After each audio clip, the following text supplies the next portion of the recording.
Assalamualaikum warahmatullahi wabarakatuh.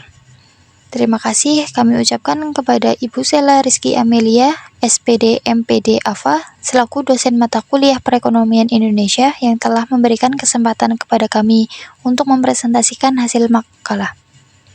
Perkenalkan, saya Najwa Novianti Saputri akan mempresentasikan yang berjudul Analisis Krisis Ekonomi yang Terjadi di Dunia.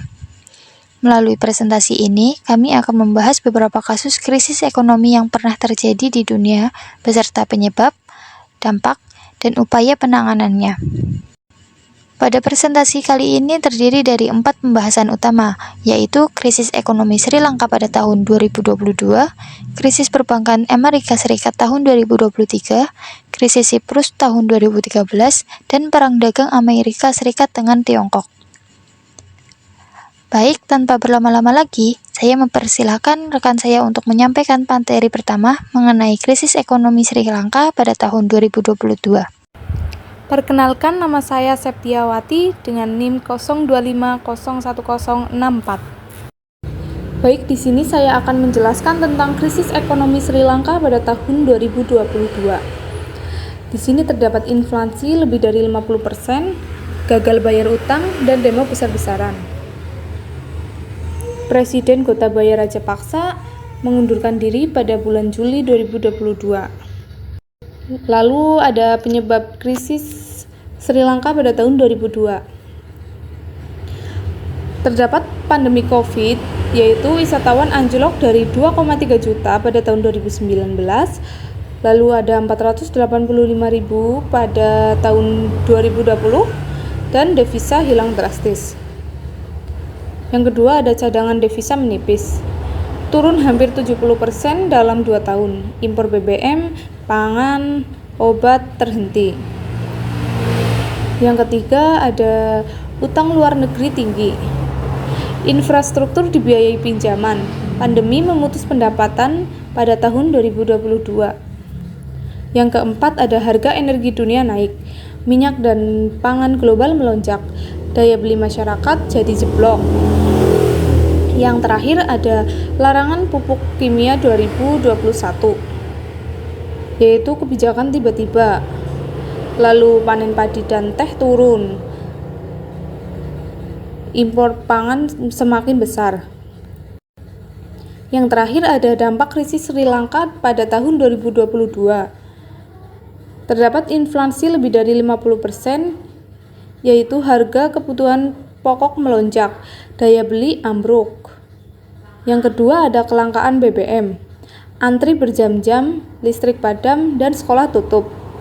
Yang ketiga ada aktivitas ekonomi terganggu, distribusi barang terhambat, banyak usaha yang gulung tikar.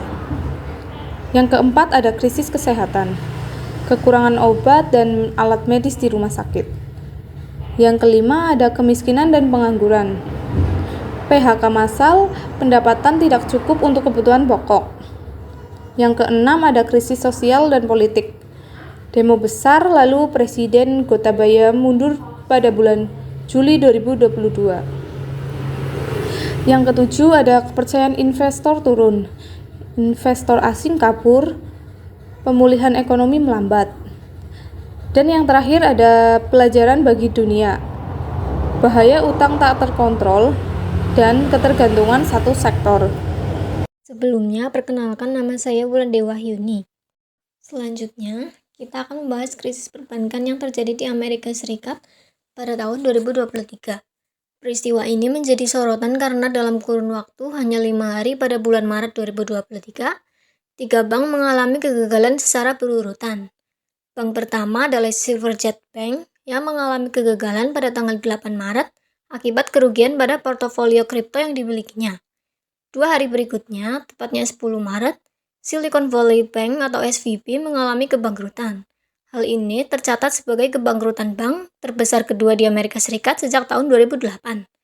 Kemudian, pada 12 Maret, Signature Bank turut mengalami kegagalan akibat risiko sistemik yang berasal dari sektor kripto. Ketiga bank tersebut runtuh dalam waktu yang berdekatan, dan hal ini memicu kekhawatiran yang lebih luas terhadap stabilitas sektor perbankan. Berikutnya, kita akan menganalisis penyebab serta dampak dari krisis ini. Dari sisi penyebab, terdapat 4 faktor utama. Yang pertama, kenaikan suku bunga The Fed yang signifikan, dari 0,25% menjadi 5% dalam kurun waktu 1 tahun, yang menyebabkan penurunan nilai obligasi jangka panjang yang dimiliki SVB. Kedua, SVB memiliki portofolio dengan risiko tinggi, dengan nilai sektor 120 miliar dolar Amerika Serikat yang ditempatkan pada obligasi jangka panjang yang sangat sensitif terhadap perubahan suku bunga. Ketiga, terjadi fenomena bank run yang dipicu dan dipercepat melalui media sosial. Nasabah menarik dana sebesar 42 miliar dolar Amerika Serikat hanya dalam 1 hari, didorong oleh kemudahan transaksi digital yang mempercepat penyebaran kepanikan secara signifikan. Keempat, lemahnya manajemen risiko menjadi faktor penting, di mana SVB beroperasi tanpa seorang chief risk officer selama 8 bulan. Dari sisi dampak dan respons, pasar saham perbankan global mengalami tekanan yang meluas. The Fed dan FDIC merespons dengan menjamin seluruh simpanan nasabah SVB guna mencegah eskalasi kepanikan lebih lanjut.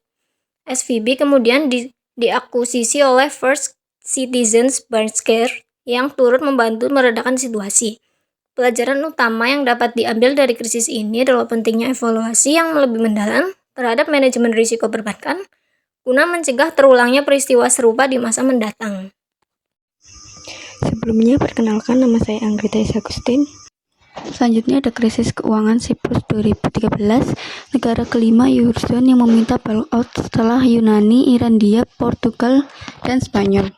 PDB 2023 mengalami minus 7%, pengangguran ada 16%, utang PDB ada 107,5%, paket bilion ada 10 billion euro. Penyebab, dampak, dan kebijakan krisis Siprus 2013. Penyebab, haircut utang Yunani, sektor perbankan terlalu besar, fiskal tidak berkelanjutan, turun status junk, kebijakan dan pemilihan. Bailout 10 miliar euro, penutupan lagi bank, kontrol modal, dan pemulihan 10 tahun. Baik, sebelumnya perkenalkan, nama saya Zaizafun Ines Arundini dengan NIM 02501056. Baik, selanjutnya saya akan menjelaskan tentang perang dagang antara Amerika Serikat dan Tiongkok. Perang dagang terjadi ketika dua negara saling mengenakan tarif atau pajak impor yang lebih tinggi terhadap barang dari negara lain. Konflik ini menjadi salah satu goncangan terbesar dalam perdagangan internasional. Perang dagang dimulai pada tahun 2018 ketika Amerika Serikat mengenakan tarif pada produk-produk dari Tiongkok senilai sekitar 50 miliar dolar Amerika Serikat. Amerika menilai Tiongkok melakukan praktik perdagangan yang merugikan mereka. Lalu pada tahun 2019 konfliknya itu semakin memanas karena Amerika memperluas tarif hingga mencakup sekitar 350 miliar dolar Amerika Serikat terhadap produk asal Tiongkok. Kemudian pada tahun 2020 kedua negara itu mencoba meredakan konflik melalui kesepakatan yang disebut Phase One Agreement. Dalam perjanjian itu, Tiongkok setuju membeli lebih banyak produk dari Amerika Serikat. Lalu pada tahun 2025, meskipun sudah ada kesepakatan, tetapi dampak perang dagang masih terasa hingga sekarang dan mempengaruhi perekonomian dunia. Selanjutnya ada penyebab dan dampak perang dagang Amerika Serikat dan Tiongkok. Penyebabnya yang pertama ada defisit perdagangan kronis. Penyebab pertamanya adalah defisit perdagangan Amerika terhadap Tiongkok. Artinya, nilai impor Amerika dari Tiongkok jauh lebih besar dibanding ekspornya ke Tiongkok. Lalu yang kedua, praktik perdagangan tidak adil. Jadi Amerika itu juga menuduh Tiongkok melakukan praktik perdagangan yang tidak adil, seperti pemberian subsidi kepada industri dalam negeri dan dugaan pencurian teknologi. Lalu yang ketiga ada persaingan teknologi. Jadi selain perdagangan, dua negara ini tuh juga bersaing dalam bidang teknologi kayak AI gitu dan lain-lain. Lalu yang keempat ada pergeseran tatanan global. Jadi meningkatnya kekuatan ekonomi Tiongkok membuat Amerika itu merasa posisinya sebagai negara dengan pengaruh ekonomi terbesar mulai mendapat tantangan seperti itu. Selanjutnya ada dampak. Yang pertama ada kerugian kesejahteraan. Dampak pertamanya adalah menurunnya kesejahteraan karena harga barang menjadi lebih mahal akibat tarif yang dikenakan. Lalu yang kedua ada gangguan rantai pasok. Jadi perang dagang itu juga mempengaruhi rantai pasok global karena banyak perusahaan kesulitan mendapatkan bahan baku dan komponen produksi. Terus yang ketiga ada peluang negara. Di sisi lain, beberapa negara seperti Vietnam, Meksiko, dan Indonesia justru mendapat peluang karena menjadi alternatif tujuan investasi dan produksi. Terus selanjutnya yang keempat ada pertumbuhan ekonomi global melambat. Menurut IMF, perang dagang itu turut memperlambat pertumbuhan ekonomi karena perdagangan internasional menjadi kurang stabil. Jadi perang dagang antara Amerika Serikat dan Tiongkok itu tidak hanya berdampak pada kedua negara itu aja gitu loh, tetapi juga mempengaruhi perekonomian dunia. Dampaknya itu terlihat dari terganggunya perdagangan global, meningkatnya biaya produksi, dan melambatnya pertumbuhan ekonomi. Seperti itu. Perkenalkan, nama saya Triani Vicky Adini. Pada slide ini kita dapat melihat perbandingan dari 4 krisis ekonomi yang telah dibahas. Meskipun penyebabnya berbeda-beda, semuanya memberikan dampak yang besar terhadap perekonomian. Krisis Sri Lanka disebabkan oleh tingginya utang, pandemi, dan kebijakan pemerintah yang kurang tepat. Dampaknya adalah inflasi yang sangat tinggi serta terjadinya demonstrasi besar-besaran.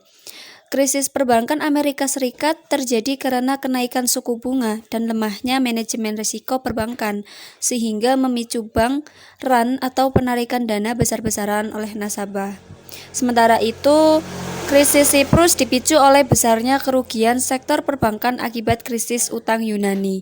Dampaknya adalah penurunan ekonomi, meningkatnya pengangguran, dan pemerintah harus menerima bantuan dari Uni Eropa serta IMF. Sedangkan perang dagang antara Amerika Serikat dan Tiongkok dipicu oleh persaingan ekonomi dan teknologi. Dampaknya tidak hanya dirasakan oleh kedua negara, tetapi juga mengganggu rantai pasok dan pertumbuhan ekonomi dunia.